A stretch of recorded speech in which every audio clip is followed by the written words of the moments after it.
ladies and gentlemen, now it's Too Late with Alan Mosley. Is it though? Yeah, it is. It is. Guys, welcome back for another episode of It's Too Late. I am your host, Alan Mosley, joined as always by the number one producer in late night. It's Dave Willimowski. Dave! How are you doing? That's it. Yeah, we gotta hurry this along. I'm doing pretty good. I've had some extra opportunities to make some extra money at work this week, which has been nice because I'm still waiting for this show to take off. All right. All right. So anyway, so guys, we're in a little bit of a hurry tonight because we have a fantastic guest on the show, way better than Dave. So we gotta get to it. Yeah. but don't feel bad for Dave because Dave doesn't want to be here. No. Yeah. All right.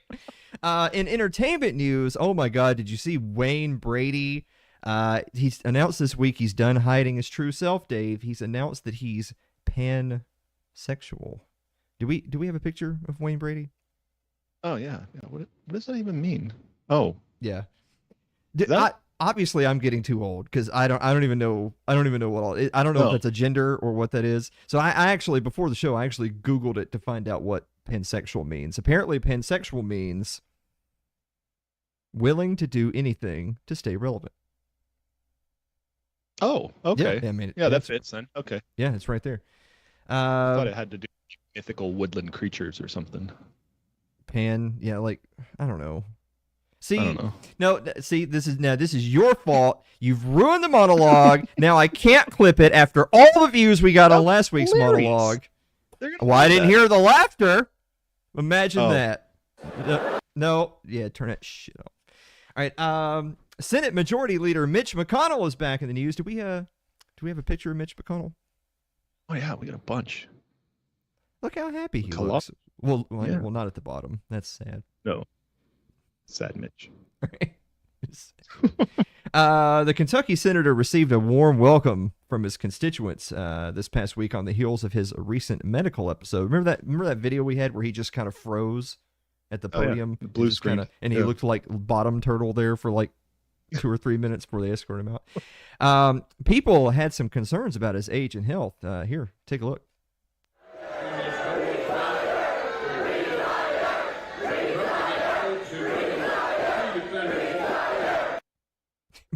Dave, don't you wish a crowd would come to your work and chant at you to retire?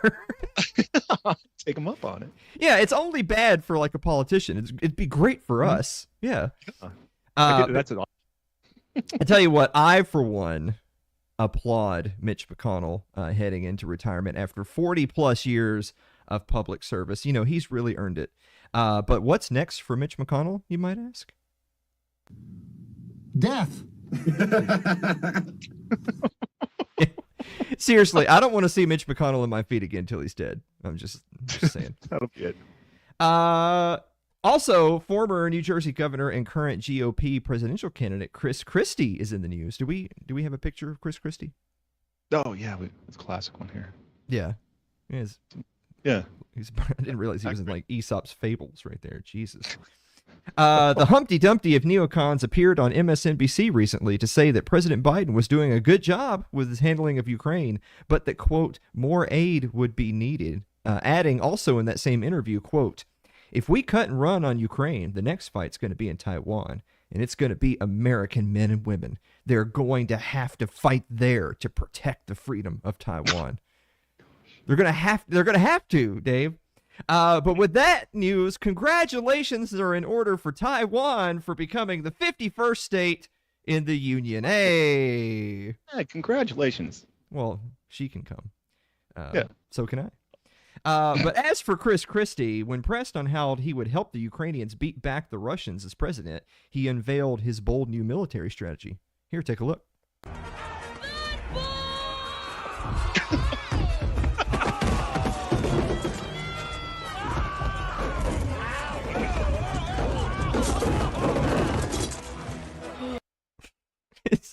Is there nothing that childhood obesity can't do? Oh, man. Guys, Connor Freeman of the Libertarian Institute is on the show tonight. We're going to be back with the Meme of the Week and the Viewer Mail right after this commercial break. Don't go away.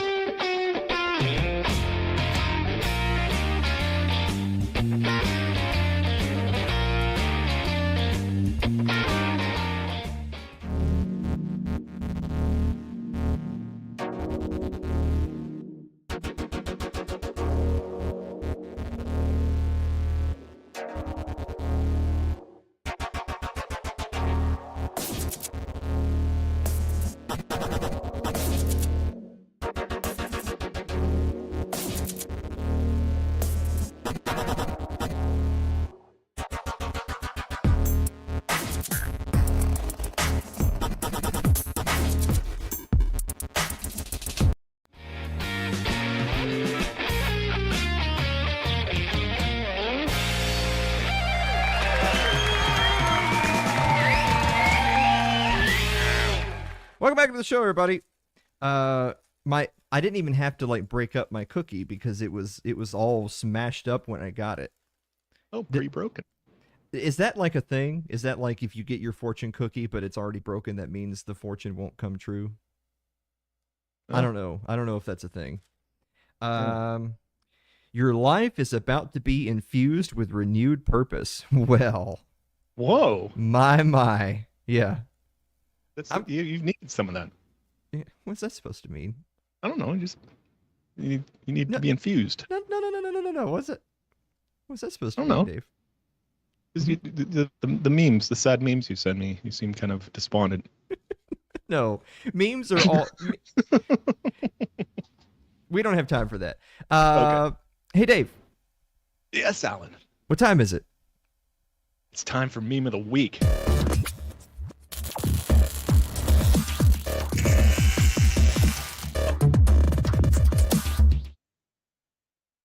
How to paint ceilings. Google versus Bing. Are you having a Google kind of day or a Bing kind of day, Dave? There's two wolves inside me. That's right. But we do have a bonus meme. Check out the bonus meme. The Rothschilds turning my check engine light on. When we've all been there. I knew it. Fucking Jewish bastards. All right. But let me tell you about tonight's sponsor, which is Fox & Sons Coffee, which you can find at foxandsons.com. Fans of It's Too Late, use code ITL and receive 18% off orders at $25 or more. Shipping is always free on orders of $37.99. That's online at foxandsons.com. I actually have the Den Blend light right here. Can we get a picture of the Den Blend light? Yeah. Because of course, raving. Yeah, I mean we know that light things are better than dark things, and there's the Den Blend light. Right there. Oh my, actually, let me tell you a story about this. So one of our great friends, Derek, actually tweeted at Fox & Sons Coffee on Twitter and said, I want an extra big bag of this because this is the best coffee I've ever had. I would even do a subscription. I wonder if I can get that. Wouldn't you know? Steve Fox, who's like, he has a giant S on his chest, like he just comes flying in with a red cape, and he says, hey, DM me, here's a link. Bloop. And then boom, Derek's hooked up. He's over there. He's over there snorting the coffee just like we do. I mean, that's what you do with coffee, right? As gentlemen do. Yes, very, very much so. What kind of customer service is that, right? Like, oh my goodness, you can't beat that. And now, if you look at that picture again, they have all these different flavors. They have more flavors now that are even on this picture. But they've got the Brazil honey which I love honey. Like, does it taste like honey? Yeah. Probably not, but it sounds good. Tanzania peaberry. I have no idea what that is, but it sounds that's just baffling. Yeah, it sounds festive. Yeah. So I'm actually super excited to try some of the new flavors. That's foxandsons.com. Promo code ITL. All right, well that's it. We're out of time. Oh yeah, we're skipping it. Yeah, if we stop, Dave, listen. If we stop right now, we're on time. So let's go ahead and answer the viewer mail. All right. I got scared. Like, yeah. I mean, we're only gonna do Dave, this is it. You and me, we're doing the fastest viewer mail we've ever done. Are you ready? I'm ready. All right. Josh Wright writes, Dear Alan and Dave, what's on your bucket list? I feel like I'm too young for a bucket list. Oh. Have you started a bucket list, Dave? No, I've already given up on that. You've been around me too much already. That's what. Across the country. That's it. Jonathan Carranza writes, Dear Alan and Dave, what's your favorite river? The Duck River here in Columbia, Tennessee, because you don't. It's just for looking at. You don't touch it. you know. Allegheny. Yeah, Allegheny's right over there somewhere. All right. Let's see. Andrew Avery writes, Dear Alan and Dave, do triangles think circles are pointless? I've already rebuked Andy. This is probably a new low for him, I think. This might be the worst pun he's ever sent us. So stop it. Good. Get some help. Celeste asks, right, Steer Alan and Dave, what's your favorite bread? I thought we weren't supposed to eat bread, Celeste. Oh. My favorite bread is cake. Oh, dang. Got him. Yep. All right. Sourdough. Sourdough? Yeah, for sandwiches. Yeah. Faggot. Aaron Gross. Kittner writes, Dear Alan and Dave, what song is your guilty pleasure? Oh, y'all already know.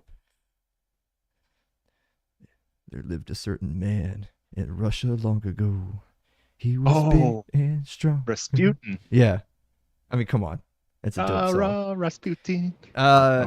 Mary writes, Dear Alan and Dave, did I even submit a question? No, you didn't. Aaron, can we go ahead and time out Mary for about 30 years? Gary Dykstra writes, Dear Alan and Dave, what was your favorite cartoon as a kid? Teenage Mutant Ninja Turtles. What about you, Dave?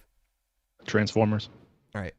Brian Johnson writes, what is the worst generation and why is it boomers? I feel like it's collectivist to talk about, because like generations can't do anything. Only people can do things. It's very collectivist to say, but it is boomers. Dave, what do you think? Yeah, I'll go with that. All right. I don't really especially hate any of them. I'm going to especially hate you.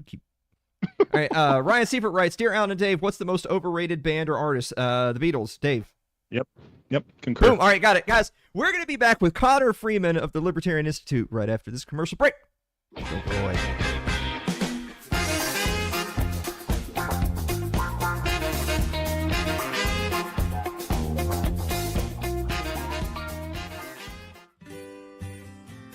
Your ad could be playing right now, reaching thousands of potential customers.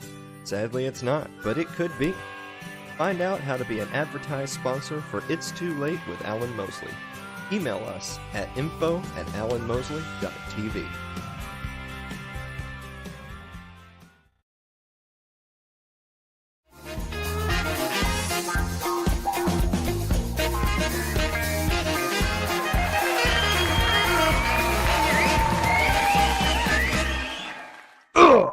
Yes.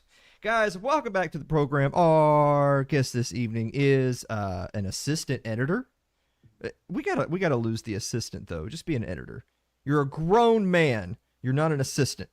You're a man editor. You don't edit men though. You edit. You know what? Don't worry about it. But also a writer for the Libertarian Institute, which of course you can find at libertarianinstitute.com, as well as co-host of the great show Conflicts of Interest, along with Kyle Anzalone and Will Porter, other former guests on this very program. Connor Freeman, welcome back to the show. Hey, thanks, Alan. Great to be here. Great to have you here. Impressive beard, by the way.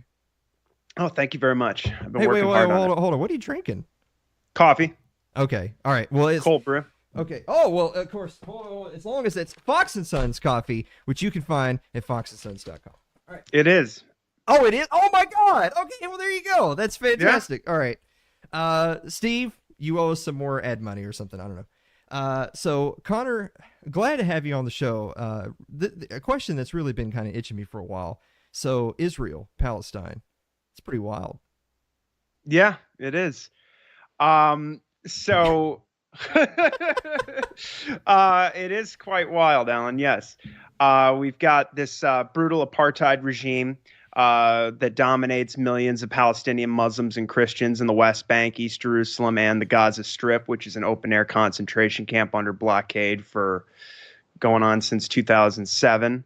And Israel are currently under since Benjamin Netanyahu, Prime Minister Benjamin Netanyahu, returned to power last December, backed by a coalition full of Jewish supremacist, extremist settlers, and ultranationalists, has just been on a rampage. It's been one of the deadliest years in the occupied territories. This week, actually, I just read a story today about another 19-year-old Palestinian who was murdered in the West Bank. And that makes 206 Palestinians who have been killed so far this year, including somewhere 30 some children already have been killed, including there was a major bombing campaign against Gaza in May. And most recently, this brutal raid on the Jenin refugee camp, which made quite a bit of news. And this is all going on, as you'll see, what's really being discussed about Israel and Palestine, or Israel for that matter, in the mainstream press right now, The concern is not the fact that Netanyahu has been destabilizing the region, escalating the already weekly bombings of Syria that Israel carries out routinely. Yeah, but also, he's carried out drone strikes in Iran. He's even bombed Lebanon earlier this year. But what they're concerned about is Netanyahu is trying to ram through this judicial overhaul, which is kind of hurting the Israel lobby's ability to present Israel as this thriving democracy in the Middle East. And so we're seeing quite a bit of uproar among the American Zionist establishment, actually, because they feel that this is a horrible PR situation that they're currently intertwined with as a result of Netanyahu's authoritarian policies. They just passed this, what they call the reasonableness law, which guts the Supreme Court's ability to overrule laws by the Knesset that are deemed unreasonable. And this is what Netanyahu is pushed through. So, of course, he's facing a corruption trial, and he wants to, he's working towards annexing, his coalition is working towards annexing the whole West Bank. In order to do that, they have to take more power domestically, not just in the occupied territories where they're expanding settlements and hitting records for construction of these illegal Jewish-only colonies, but also, he's really crippling the power of the judiciary. And so that's what the lobby is concerned about, because it doesn't look good, particularly to liberal Zionists. And you have all these major protests going on in Israel the last several months. And so ironically, you now have rather prominent, including, prominent members of the Israeli lobby establishment, including former ambassadors to Israel and several diplomats, who were calling for actually either conditioning aid, as we're seeing some more calls for in Congress, but as far as these more establishment types, they're calling for, these former diplomats and ambassadors are calling for actually cutting aid in order to pressure the Israeli government into stopping this judicial overhaul that is of such concern. But it's opening up a whole new discussion with regards to what really is our interest in funding the Israeli government, and is it a benefit, or does it come at just an unacceptable cost, which I argue that it does. Now, I want to back up just a second, because, for people out there who might be listening to you, who whenever they hear anything Israel-Palestine, they just glaze over and they wait for the sports section to pop up. Benjamin Netanyahu, who, of course, nicknamed Bibi, which, if that doesn't say micropenis, I don't know what does. But for people who are not as well in tune with Israel's internal politics as perhaps you are, speaking from a layman's perspective, I remember, Yasser Arafat, and on the Palestinian side, and there's Benjamin Netanyahu, and it feels like this guy has been at or near the head of Israel's state government for like my whole lifetime. It feels like, I'm in my late 30s, and I feel like this guy's been around forever. And of course, that seems sort of unheard of for the typical modern American who thinks, oh, well, you have a president, maybe they get 2 terms, then they're out. And, 5 minutes out there, once they're out the door, they kind of typically presidents sort of kind of retire into obscurity, or, you're George W. Bush, you go learn finger painting or something. And that's it. They're out of the national consciousness. How does this guy manage to stick around for so long and have such a desperate impact on the region? Well, I think a lot of it has to do with the fact that the American foreign policy blob, particularly the right-wing factions of it, the neoconservatives and the Republican Party, our whole lifetimes, they've all very much admired Netanyahu. And Netanyahu has the ability to at Israel's benefit, to really pressure particularly Democratic administrations, as you've seen with Barack Obama and even Donald Trump. If you look at his, he was able to get Donald Trump to pull out of the Iran deal, to recognize Jerusalem as the unified capital of Israel, which was unprecedented, to recognize Israel's sovereignty over the Golan Heights, which they stole from Syria. Netanyahu first became prime minister in the 1990s, and then has been prime minister on again and off again throughout our whole lives. But he played a huge role in actually lobbying the U.S. into invading Iraq. And that was to Israel's benefit. Saddam Hussein was an enemy of the Likud in Israel, not really an enemy of the American people, of course. And so when you have the ability to pull off major maneuvers like that and kind of, I mean, to have that much influence over the most powerful government, the most powerful empire in the world, the United States, the Americans' empire, it makes you very valuable. And so that's one of the reasons why, or those are a couple of the reasons why Netanyahu has been able to stay in power. But of course, now it's getting more and more precarious as he has to rely on these far right factions in order to support him.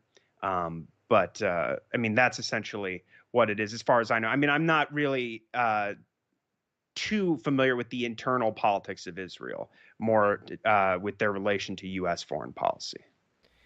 Now, I know something that you've written about recently, because I was looking through some of your articles that are, of course, over on libertarianinstitute.com, and it wasn't even a month ago that you were writing about commenting on the New York Times and about how the New York Times was promoting this Biden administration effort to forge ahead with the normalization of relations between Saudi Arabia and Israel. And then, of course, you fast forward to just there's a little bit of tension there. It's something to do with killing your neighbors. It tends to bring tension to that normalization.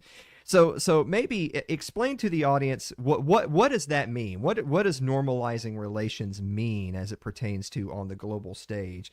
And what would that mean for Israel and Saudi Arabia? And why is that the golden goose of the Biden administration?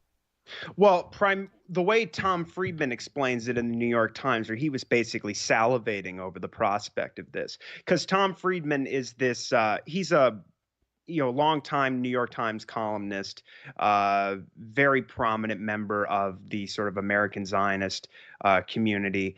And so he was called into Biden's office to interview Joe Biden last month, after Israeli President Isaac Herzog had met with Biden and spoke to Congress. Friedman came and met with Biden, and Friedman wrote this whole article about how Biden was essentially pleading with the Israelis, pleading with Netanyahu to cease this push for the judicial overhaul and instead seek a broad consensus, because he said that he was very proud of the protests going on in Israel, but that this is not, basically saying that the ties that bind us are our commitment to democracy.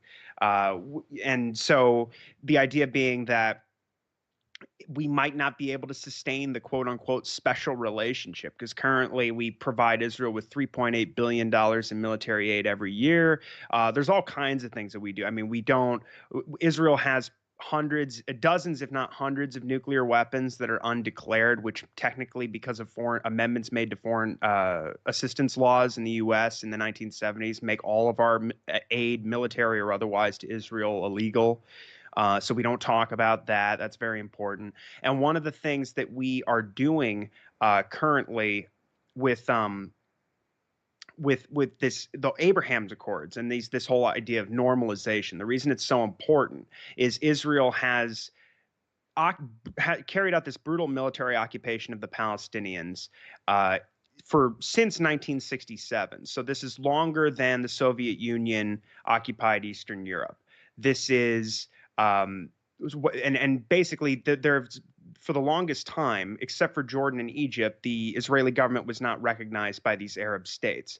But under Donald Trump, what he did was he made a deal with these different governments, whether it was the UAE or Bahrain, and now Morocco. And so basically what he's doing is they're getting them to throw the Palestinians under the bus in order to so these Arab states can then, as they're part of the deal, they get increased access to advanced American weaponry.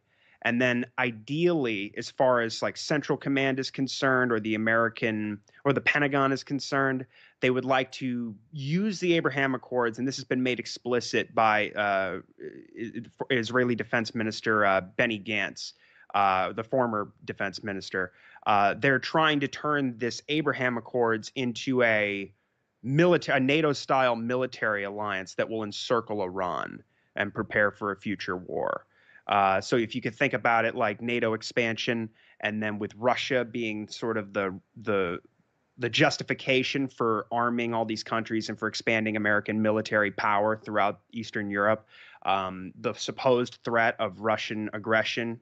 I'm not saying, I mean, I don't, we obviously the war in Ukraine was provoked, but I'm just saying before even the war in Ukraine, this is how it would be justified. And so with Iran, even though Iran is not nearly as destabilizing in the region or as aggressive militarily as Israel is, for that matter, or Saudi Arabia or the UAE, it's being sort of painted as we can get together and we can integrate our air and missile defenses and build up these alliances, eyeing a future confrontation with Tehran. And so, in order to do that, these Arab states would have to recognize Israel in the absence of a two-state solution, in the absence of human rights and political rights for the Palestinians. And so that's a huge deal because, again, this is one of the major reasons why Israel was not able to be, where Israel is not considered a legitimate state by really moral people everywhere, but certainly not in the region. And so the idea, what Antony Blinken and Mike Pompeo and Donald Trump and Joe Biden have been trying to do is find ways to bribe these Arab governments into recognizing Israel and joining this larger coalition against Iran, because Iran is like just a great boogeyman that they can use as a way of justifying this kind of buildup. And so the reason why Saudi Arabia is so important is because Saudi Arabia is the biggest economy in the Middle East, is the most powerful, one of the most powerful countries in the region, except for maybe Israel. And so that it's the biggest hurdle to jump. And these Saudis have said they will not normalize, they will not recognize Tel Aviv unless there is a two-state solution and the occupation is ended. And so what Biden's administration is attempting to do right now, according to Tom Freeman and the New York Times and all these other pieces that are being written up, what they're looking at, I guess the Saudi demands are they would like a NATO-style security guarantee with the United States. And they would like assistance in building their own nuclear energy program, including the ability to enrich uranium domestically. And the other demand is that they would like to get increased access to, as I said earlier, advanced American weapons. And so this is currently what's being negotiated. Now, what the United States wants is they want to curtail Chinese influence in the region. And they would also like to, they say they would like to get Saudi Arabia to end the war in Yemen. But the war in Yemen, the blockade needs to be lifted and there needs to be a final settlement, but there hasn't been any cross-border attacks from either side, the Houthis or the Saudis, for well over a year now. And if anything, Biden's administration has stalled that settlement, which could have been achieved. I mean, one of the things that dozens of House Democrats wrote a letter to Biden earlier this year demanding that he commit to not providing military support in the event that fighting does resume for Riyadh. And Biden won't do that. Instead, he's offering a security guarantee, a NATO-style security commitment, defense commitment to Saudi Arabia. That's not going to prevent Saudi Arabia from going to war again in Yemen. And so, the priorities are all off. But essentially, the Americans are doing Israel's bidding because Israel believes, as Tom Freeman was explaining, that if they can normalize with Saudi Arabia, that opens the door to Israel being welcomed into the whole Muslim world, and that they can kind of get away with doing whatever they're going to do to the Palestinians, ultimately drive them off their land into the sea, or just send them off into bordering countries and take the whole West Bank. And basically get away with it, which is what the Israelis want. It's what the hard right factions want. And so the Biden administration is trying to do that, and they think it'll be a lasting foreign policy legacy. That's the way Tom Freeman put it. And so they're also trying to get the Saudis to cut all these business ties that they have with China. And the ironic thing about it is, well, it's twofold. So for one thing, the Chinese came in March and made this landmark peace deal between Iran and Saudi Arabia. And now they are, expanding cooperation, eyeing future trade and investment. They're even expressing interest in creating a naval alliance. We've seen Saudi Arabia normalize relations with Syria as well, subsequently, in a deal brokered by the Russians. And we've seen the Arab League welcome back Syria after all these years of proxy war led by the United States and the Saudis and the Israelis. And all this brutal war in Syria, I mean, they're still under sanctions and targeted and occupied by the Americans and the Israelis and our NATO allies, the Turks. But, you've had now very powerful Arab states calling for all foreign forces to leave Syria. And so there's this big regional alignment going on. And it's just ironic that the Biden administration, instead of trying to figure a way out of this region where we've been mired in all these horrible wars, wasting trillions of dollars and killing millions of people, and really bankrupting ourselves, instead of trying to disassociate from these non-democratic, authoritarian, tyrannical regimes like Riyadh, like Tel Aviv. Instead, we're trying to make them get whatever we can do to bribe Saudi Arabia and to get them to normalize with the Israelis, and then the Israelis can get what they want. The Saudis can, they'll have to figure out what concessions the Americans are willing to make. But the real goal is to target Iran and China, and it just seems like a completely misguided policy. I mean, this is a great opportunity now that there is sort of diplomacy breaking out with Iran and Saudi Arabia, which is pretty unprecedented. I mean, no, I was shocked when it happened, and the fact that it's been led by the Chinese, who are constantly painted as this, ultimately destabilizing state, the top tier enemy of the rules-based international order and so forth. It's really showing that what the U.S. really has to offer here is basically a green light for human rights abuses and more weapons. And that's pretty much how we operate, how Washington operates. And but that's what the goal is. The goal is so that Israel can continue having a free hand to do whatever they want, to continue murdering Palestinians, building more settlements, waging wars as they're training to do against Iran and Syria and Lebanon all at the same time, and continue bombing Gaza and not lift the blockade and not have to make these concessions, not have to end their apartheid regime. And so that's really what it's all about. And that's why it's so funny when Tom Freeman says things in his articles like, I'm telling you guys, this is very concerning about this judicial overhaul. Biden could be the last pro-Israel president we ever have. But that's just on its face ridiculous. I mean, you look at the presidential race right now, and there's nobody who's even questioning the quote unquote special relationship with Israel or our support for their government's violence against the Palestinians or anybody else. They just bombed Syria again this week on Monday morning. The Israelis bombed Damascus and killed 4 Syrian soldiers and injured 4 more and caused material damage. And it's at least their 21st bombing of Syria this year. And no one ever talks about that. Not the anti-war Republican faction. You never see anything about it on the nightly news, but you can read about it in the Associated Press and pretty much everywhere else, but it just doesn't get the attention. So I mean, that's what we're talking about and these are, largely these weekly airstrikes on Syria that the Israelis carry out are coordinated with the Pentagon. And there was a piece about that on the Wall Street Journal last year. And every time they get into a major every time they commit some large-scale massacre, as we saw in Gaza in May, or this invasion of the Jenin refugee camp, where they sent in a refugee camp in the occupied West Bank, they sent in 1,000 troops, 150 armored vehicles, drones, Apache helicopters, and bulldozers, which ripped up the camp's electricity and water networks and their roads, making them unusable. And they killed 12 people, including 5 children. And what did Biden's administration come out and say? This changes nothing about our military support for the Israeli government. And it's, as they always say, it's our ironclad relationship. Hell, after the big joke about Biden is he's been known for decades as Israel's man in Washington.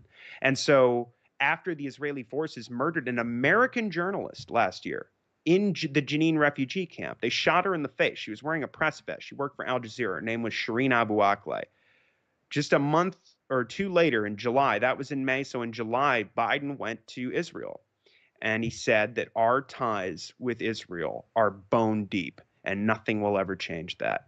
And so, I mean, that's why they're it's an indefensible relationship that we have. We call it the special relationship, but that's why that they need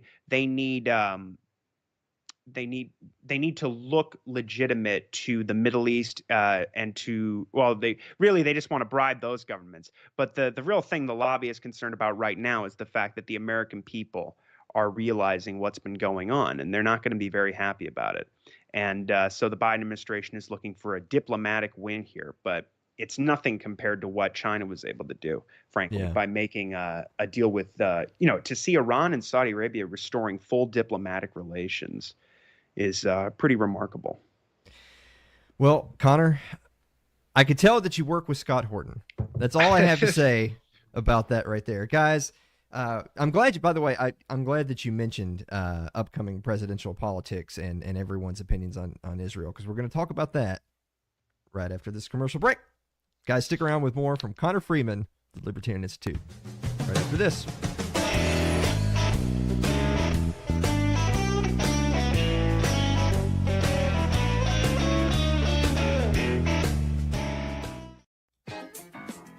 It's Too Late with Alan Mosley is proudly supported by Fox & Sons Coffee. Fans of It's Too Late use code ITL and receive 18% off orders of $25 or more. Shipping's always free on orders over $37.99, so get yours today at their website, which is www.foxandsons.com. It's www.foxandsons.com.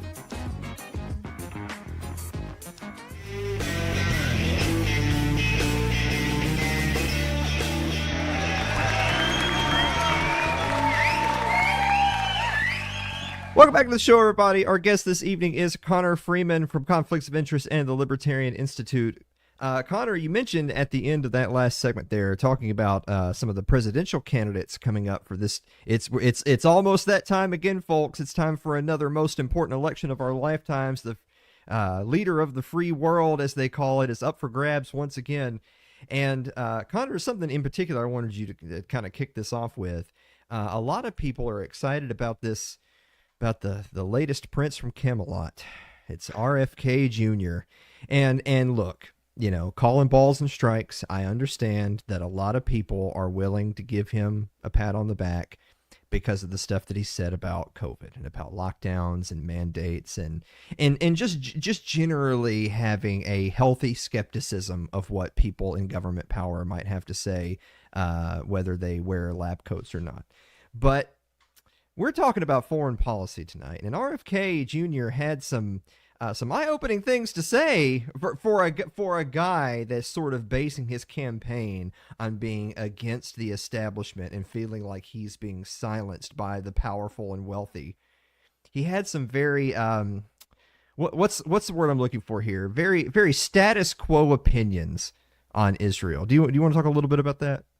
Yeah, sure. I'll start off by saying that, and we can get into this more as well, that I hope Kennedy wins. I really do. And I've never endorsed, not that it matters, but a political candidate. I've never voted for president. Not even for that guy in that picture in the background right there?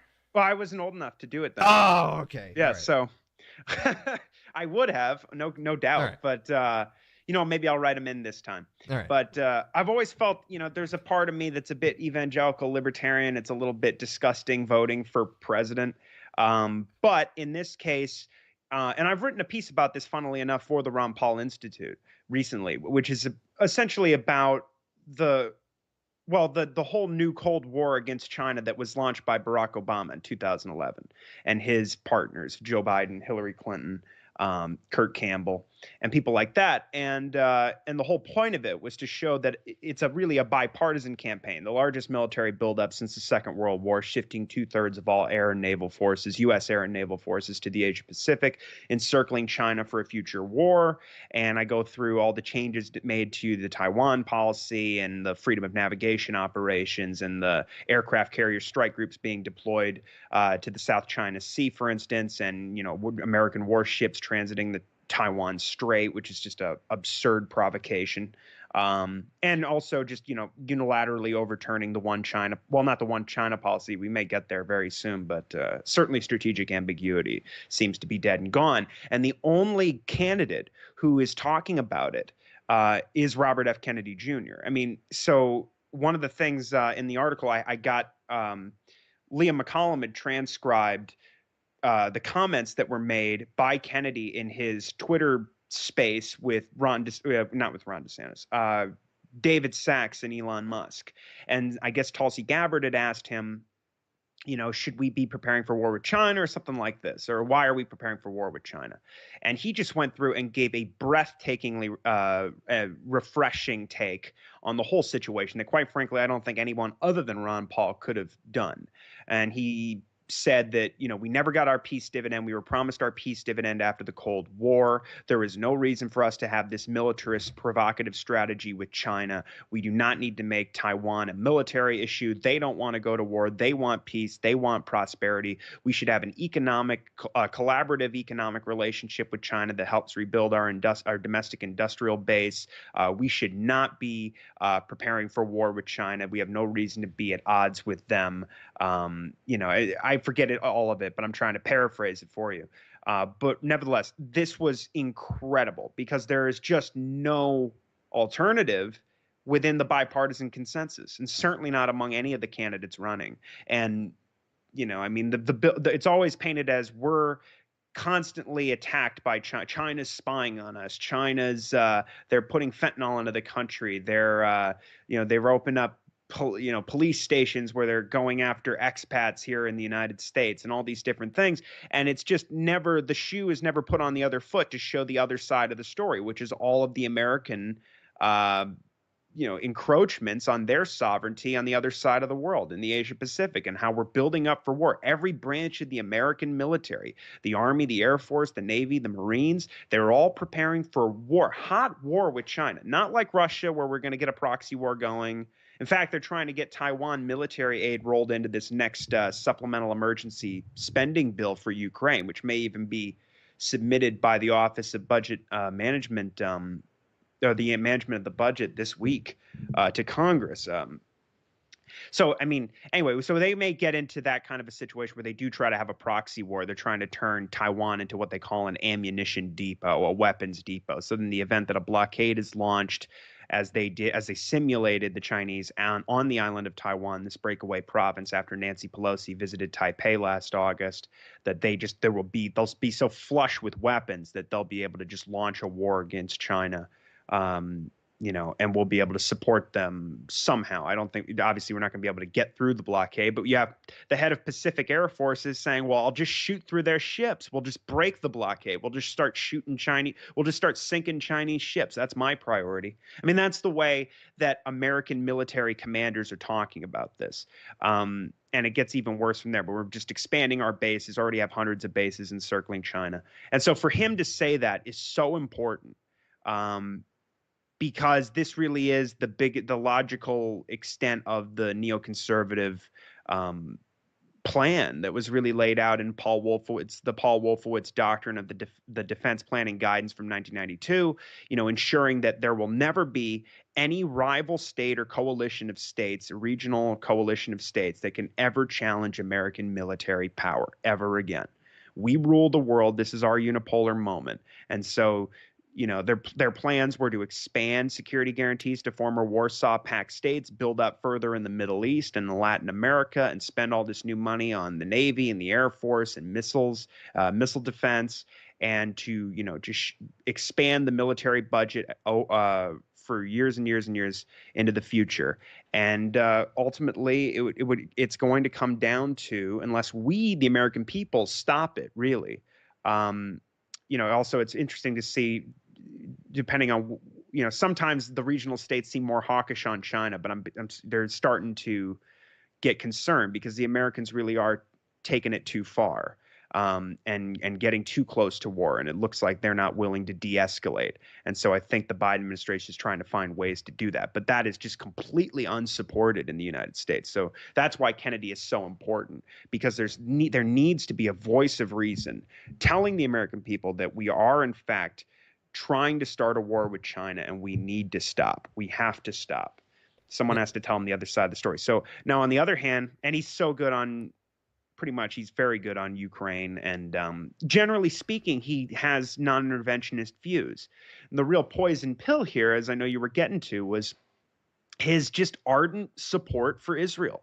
And these hard right Likudnik types like Rabbi Shmuley Boteach, who's hanging around him all the time in this very bizarre way, who is just a complete racist and really just a liar. And you see when he holds these when he has these press conferences with Kennedy, and he kind of talks for Bobby, calls him Bobby, and does all this stuff. It's very off-putting. And Kennedy is going around saying things that are just absurd, calling like Ilhan Omar an anti-Semite, and saying that the Squad, they just hate Jews, and Israel's not an apartheid state, and there is no occupation, and Iran is a genocidal regime. We can never return to the JCPOA. They want to wipe Israel off the map. It's just, it's literally like George W. Bush era stupid neocon propaganda that he's spouting off when it comes to Iran. If you can find Ted Cruz saying that recently, I'd be surprised. It's really, he's like out of date on it. There's really, it's just unfortunate because, it reminds me of, quite frankly, it's bizarre that, Boteach and Morton Klein, who's apparently an advisor to, he runs the Zionist Organization of America. These guys have been funded by the Adelsons for a very long time, ultra Zionist Israeli oligarch, the casino magnate, the late Sheldon Adelson and his wife Miriam. Now, they were massive donors to the Donald Trump campaign. And Adelson was able to get John Bolton to be Trump's national security advisor. And his influence over the Trump Middle East policy was, incredible. The pulling out of the Iran deal and recognizing, as I said, Jerusalem as a unified capital, and essentially completely taking Palestinian statehood off the table, and recognizing the Israelis, the Israeli annexation of the Golan Heights. All these different things. Trump talked a good game about getting out of the Middle East, but this is where it gets dangerous. If you're beholden to these Israel lobby interests, then you can't do that. You just can't, because the position, Israel needs the American empire there basically as this big bully to protect it, so that it can just bomb whatever country it wants and carry out sabotage attacks against Iran and assassinations throughout Iran and drone striking Iran and bombing Syria and killing these IRGC members and killing Syrian soldiers and civilians. And the only way they can get away with that is if America is the big bad wolf that protects them from anybody who would ever defend themselves against the Israelis. And so, and of course, the messed up thing is Kennedy talks a good game about opposing neoconservatism, but he doesn't seem to understand that the neoconservatives are these Israel firsters. They are, Andrew Coburn once said that the neoconservative movement can best be described as where the Israel lobby meets the military-industrial complex. And that's how these guys operate. And yeah. Well, so because I know we're running short on time here, is that as they say in elections, in the primaries you run to the edges, and then in the general you run to the center, because you're trying to get votes, right? And you look at some of the recent polling, and you look at how unpopular blank checks to Ukraine are becoming in national polling on either side of the aisle. You look at how much fatigue there was for the war on terror, for instance. which made the pullout in Afghanistan, no matter how it was done, it made it an easier pill to swallow for a lot of people because people were just tired of the wars. And so I'm reminded that Ron Paul said to me once that the peace candidate always wins. Now he didn't mean that they actually were for peace, but that they were portrayed as, of these options, whichever one is less likely to send your kids to go die, he's going to win the election. Is there anybody at all on the Republican side of things that's even remotely good on anything foreign policy this time around? I mean, well, Donald Trump is such a wild card. I think what he's been saying about Ukraine is I've appreciated it. Let's put it like that. I mean, the fact that he was standing up to that woman, I forget what her name is, Collins or something, in that town hall where he goes, they're dying. They're dying. I want people to stop dying. I don't care who wins. I want people to stop dying. And not bad, by the way. Oh, thank you very much. To paint that contrast with her with that scowl on her face, to go, you want Ukraine to win? And his point was no, because they can't. And Russia can't either. They both. It's being admitted in mainstream publications that even with external support, neither side can outright win and accomplish all their aims. And so, in the meantime, you're just pushing toward this stalemate meat grinder. We've known since at least November that there have been over 100,000 Ukrainian casualties. I don't know which numbers are really accurate, but certainly General Mark Milley, the chairman of the Joint Chiefs of Staff, I'm not saying he's a credible guy, but I mean, for an official like that to come out and say in the midst of this proxy war, in fact, that was around the time he was saying, it might be a good idea to go to the table right now because you pretty much peaked in terms of your gains that you can possibly make. And we're seeing that now with the counteroffensive as well. But Trump, you can't trust him on foreign policy. He set records for bombs dropped in Afghanistan, Yemen, and Somalia, completely, entrenched the permanent occupation where we occupy a third of Syria and the eastern part of the country, imposed sanctions using the Caesar Act on Syria that are just the most inhumane thing in the world. I mean, specifically targeting engineering and construction sectors. So now, according to the UN, special rapporteur on unilateral coercive measures, 90% of the population of Syria lives below the poverty line. And they have no limited access to water, electricity, fuel, food, transportation, healthcare. It's brutal. And then, of course, the maximum pressure campaign on Iran and just support for all of Israel's aggressions against the Palestinians and the settlement expansion. And of course, as I say, the Abraham Accords is all about building up this coalition to go to war with Iran, which we have no reason to go to war with Iran. We should get back. Biden should have gone back into the Iran deal on his first day with an executive order instead of trying to negotiate it and then being hardline and imposing sanctions the whole time, which just made everything completely impossible. As Israel was attacking them the whole time.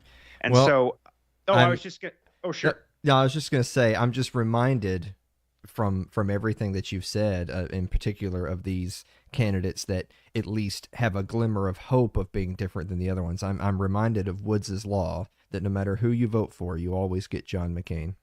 That's right. I mean, and Vivek,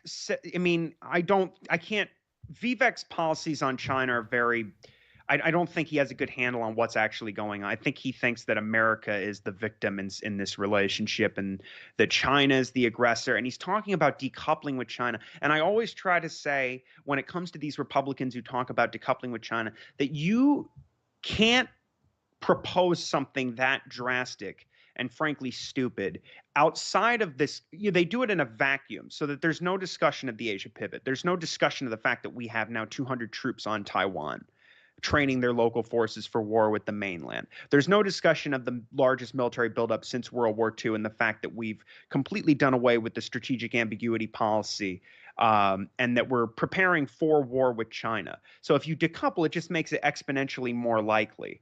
Of course, Biden's escalated the economic war against China as well.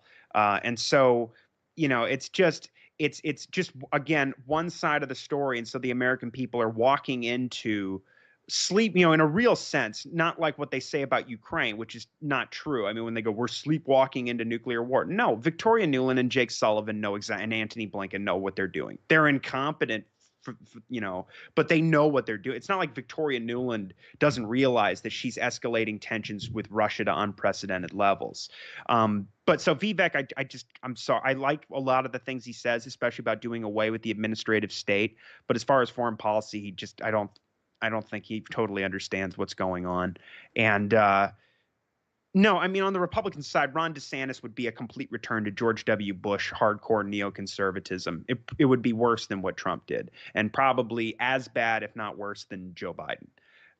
And so as far as the Democrats, Cornel West is not great on COVID. I don't think he's probably got many libertarian policies when it comes to domestic policies. But as far as his take on the new Cold War with China and Russia, he's great.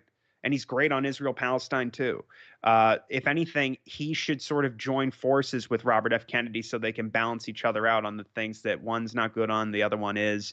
But, I honestly, the thing is, the compromise I've made, and I don't think it's moral.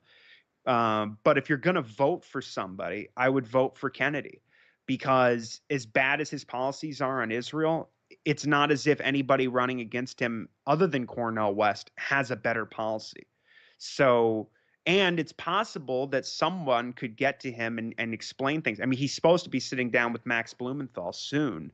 He tried to back out of it, and then he told Jimmy Dore that he would do it. And so if that can happen, maybe that could be the shift that we need to get him to understand that he can't oppose warmongers and also support this country that is this brutal settler colonial regime bombing an open air prison, Gaza. I mean, it's incredible that this is even, he can even pretend that that's not just a horrible policy. I mean, it's just ironic that he can actually, in the same breath that he's opposing neoconservatives and the hawks, and then say that I will give Israel unconditional support. I'll be worse than everybody. I don't know if that's actually true. I think that he probably wouldn't. It wouldn't make that much of a difference if he gets in there vis-a-vis Israel-Palestine policies for the United States. But it certainly would make a huge difference when it comes to China, when it comes to Russia, if he's able to actually have his way. And we have our doubts, particularly after the Donald Trump years, whether or not that's possible. But if there's one candidate that looks promising at all, it's Robert F. Kennedy Jr. for a bunch of reasons. I mean, he's good on the surveillance state. He's good on the intelligence and the national security state. He gave a wonderful speech at PorcFest earlier this year that I recommend everybody take a look at, talking about the Pentagon and the CIA's involvement in the whole backstory on how COVID was released and the whole response to COVID as well.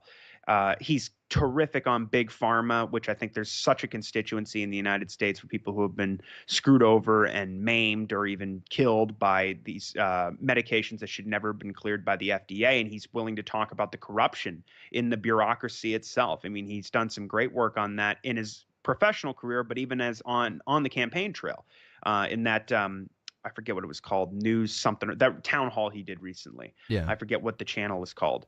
But he's got so many positives. But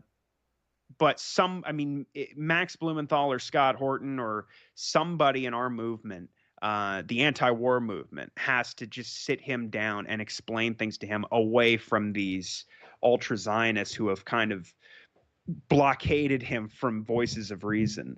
They won't let him communicate with people, it seems like, because he said he would sit down and talk to Max Blumenthal, and then all of a sudden his communications team was saying, no, it can't happen. So I hope that does change. But as I say, the big problem, again, is if somebody says that they're non-interventionist, they want to bring the troops home. He said he wants to cut the military budget down to $500 billion. I mean, that sounds arbitrary, but it's a hell of a lot. I mean, I would cut it down quite a bit more than that. But he's out there talking about the fact that we spend $1.3 trillion on the military, on the national security state and the military industrial complex every year, and our empire, and that we're not supposed to be an empire. We're not supposed to have a CIA. I mean, that's pretty remarkable, and I'll take it. But as I said, it's a real poison pill to be an Israel firster who claims to be anti-war, because those are the kind of people, just like Donald Trump, who can be manipulated into expanding all these policies, as we saw with Trump, who wanted to have a good relationship with Russia. And by the time he left office, we had already set the stage for the brinksmanship and the current war in Ukraine. Well, Connor, we ran out of time 12 minutes ago. Well, I very much enjoyed it, so hopefully we don't have to edit too much. Well, we don't edit. This is all a live take, so congratulations, buddy. But where can people go to get more content from you and support the Libertarian Institute? So please go to libertarianinstitute.org. We the team we have at the Libertarian Institute is these are the best writers and podcasters in the libertarian movement for my money. And so we've got, if you go to the page right now, we've got matching donations. We've got $10,000 in matching funds.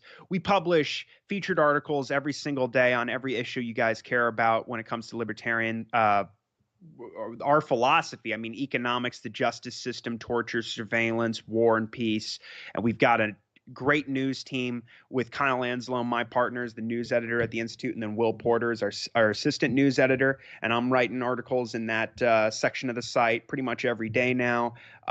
We've got Keith Knight, our managing editor, who is the editor of the Voluntarist Handbook, which is just the most fabulous collection of anarcho-capitalist essays on every single topic that you might ask, do we need a state for this? The answers are all no, and it's really Keith's got a great new book about why he's no longer a progressive that's coming out soon. Everybody should stay tuned for that. But these are the essays that made him no longer be a progressive. And we got Patrick McFarland, who I know you had on the show recently. He's got this brilliant documentary out right now. Part 1 is out now, but there's 2 more parts at least that are coming out called The Truth About Oppenheimer, which is very timely with the Christopher Nolan film out now. And he's got a fantastic podcast called Vital Dissent, which covers all this new Cold War stuff we've been talking about, particularly with China and particularly with Russia.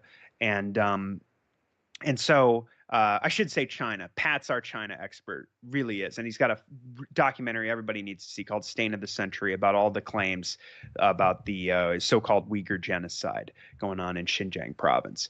And then we've got, of course, Scott Horton is our director, who's got a brilliant new book coming out soon called Provoked, which is all about the history of the new Cold War with Russia since the fall of the Soviet Union and what's led to the war in Ukraine.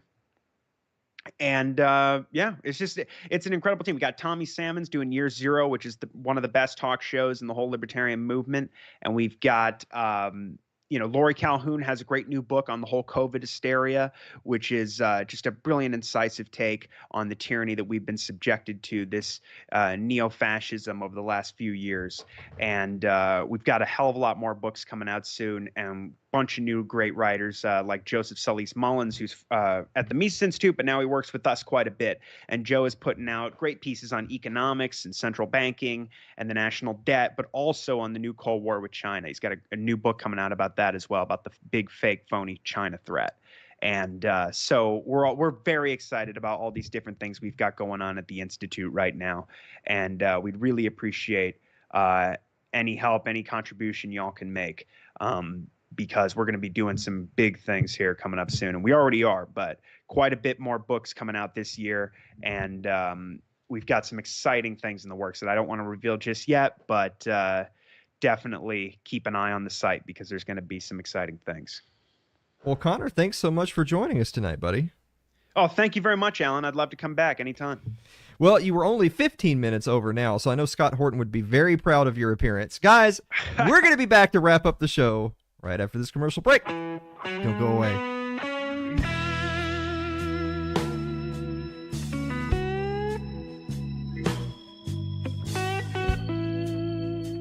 If you're enjoying tonight's show, consider supporting the program by becoming a member of our Patreon. That's over at patreon.com/Alan Mosley.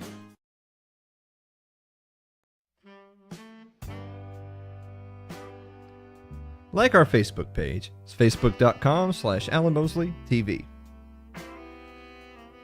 You can follow me on Twitter. It's twitter.com/Alan Mosley TV. Subscribe to our YouTube page. It's youtube.com/Alan Mosley TV.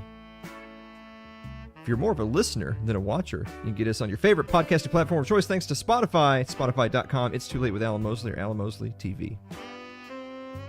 Dave. That was a quick change. It is. Yeah, I know, right? Just it would have been better if we got to this scene and you played a little like.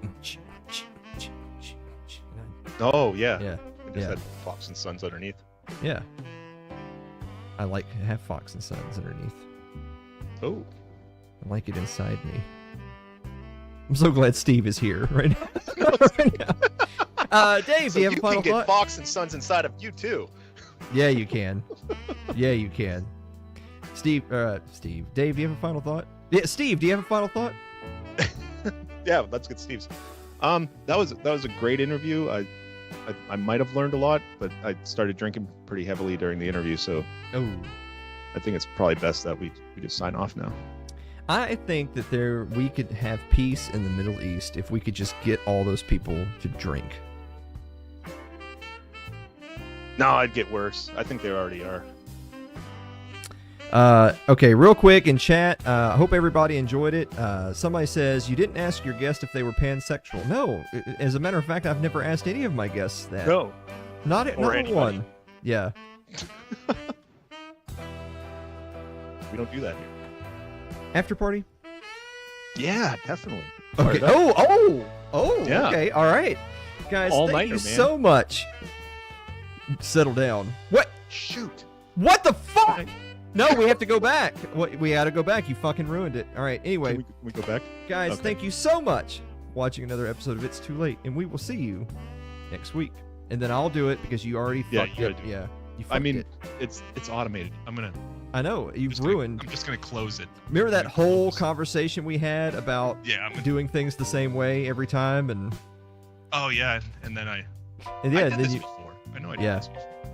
yeah, you Dude, got undo. so excited for the after party. Yeah, I was. I'm ready to go. Yeah, we're just starting it right now. Yeah. All right. I closed out stream. Steve, if you're on Twitch, you're gonna get to see the after party. We're not done. Yeah, there he is. Yeah. Please comment. Says undo. Control X. Control V. Okay. Well, I guess that's it.